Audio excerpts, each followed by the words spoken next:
seterusnya murid-murid, cikgu nak ajar buat semua tentang raja berdaulat tonggak kerajaan di negara kita. Okey, semua boleh nampak?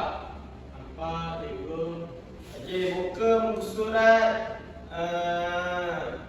muka 4. Hari ini kita akan belajar muka surat 4 dan 5. Okey. Yang pertama ialah cikgu nak ajar tentang raja berdaulat tonggak kerajaan. Raja atau sultan merupakan pemerintah tertinggi bagi sesebuah kerajaan berdaulat. Kerajaan pula bermaksud negeri atau negara yang ditadbir secara sah. Okey. Itu adalah maksud raja dan sultan dan juga kerajaan. Raja dan sultan di negara kita ni kat semenanjung ni semua ada raja dan sultan, kecuali negeri Sembilan, Pulau Pinang. Okey, Pulau Pinang, negeri Sembilan dan Melaka.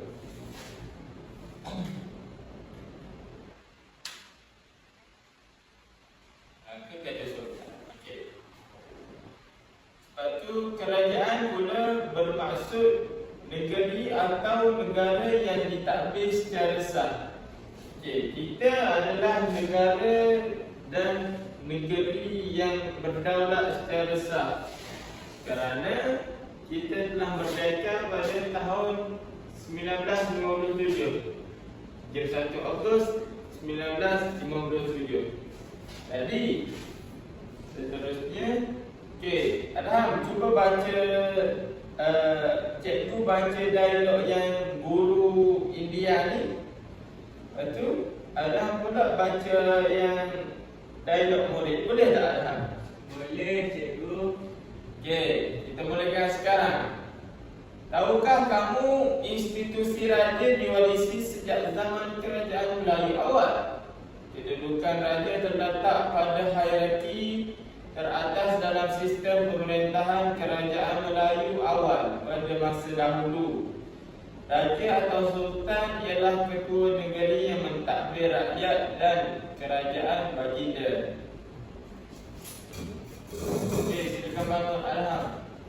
Cikgu, betulkah raja menggunakan gelaran sultan selepas kedatangan agama Islam?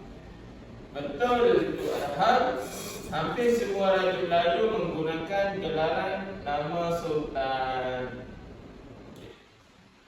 Ada dia juga dialog selepas itu. Selepas merdeka, institusi raja terus diwarisi dan menjadi identiti negara.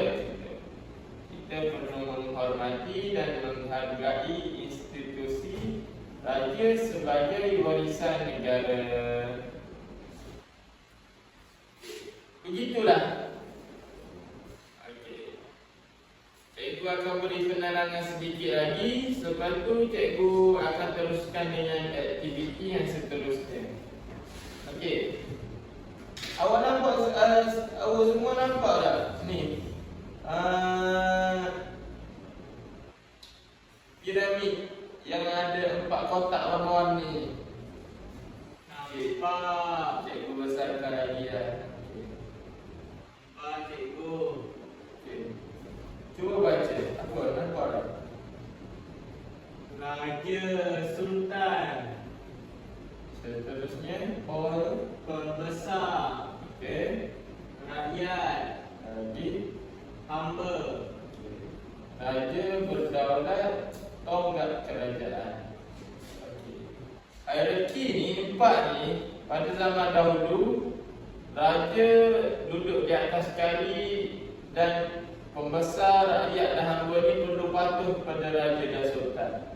Okey, pembesar ni, pembesar yang nombor bawah ada pembesar banyaklah, berempat, 4 lipatan dan sebagainya. Jadi apa tugas pembesar ni? Ada bendahara, ada penghulu bendahari, ada juga temenggung, ada juga laksamana.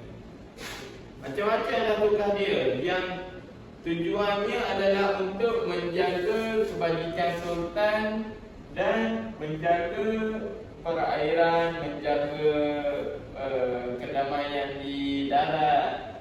Lepas tu menguruskan istana, kewangan negeri. Rakyat pula hendaklah taat kepada pembesar dan sultan. Hamba ni banyaklah sistem-sistem hamba ni pada zaman dahulu. Rakyat pun boleh ada hamba, pembesar pun boleh jadi ada hamba, raja sultan pun boleh jadi ada hamba.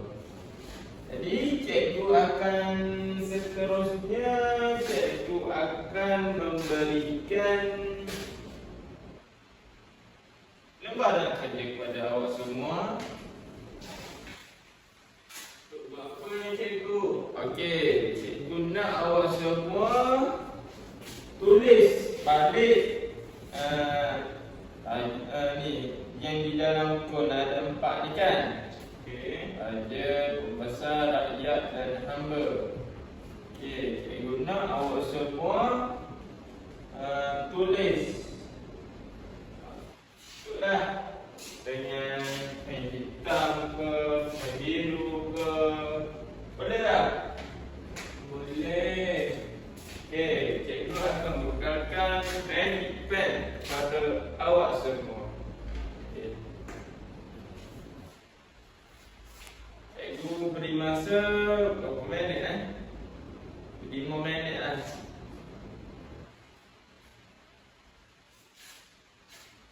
Pembesar ada lagi ke cikgu sekarang?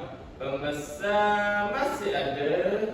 Pembesar ni pada zaman sekarang, kalau bendahara tu kita panggil dia Perdana Menteri. Dialah yang menguruskan pentadbiran di negara kita. Bawah Perdana Menteri itu ada pula menteri-menteri dan sebagainya. Okey. Hamba ada lagi cikgu? Hamba sekarang sudah tak ada. Okey. Kenapa cikgu? Sebab bukan akibat, dia macam dunia semakin maju dan semua orang mampu untuk menyara dan mencari kerja masing-masing. Kalau dulu macam kalau ada perang, orang-orang yang tawanan-tawanan tu, orang yang menang ni ambil dia tawanan, dia ambil buat balik di negeri dia. Lepas tu orang-orang tu jadilah hamba. Cikgu dah siap. Okey, ada dah siap. Orang dah siap ke? Okey, cikgu akan kutip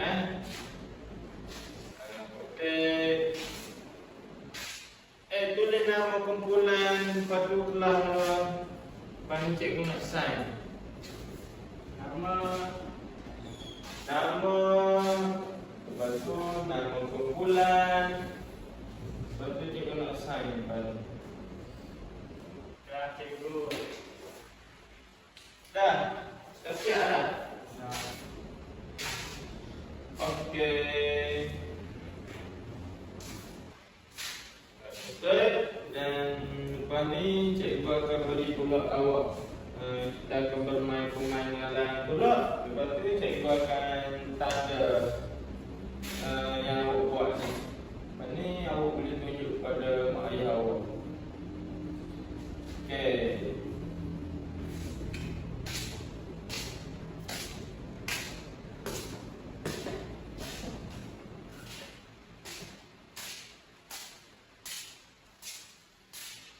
Okey, lepas tu kita akan beralih kepada muka surat 5, iaitu Payung Negeriku.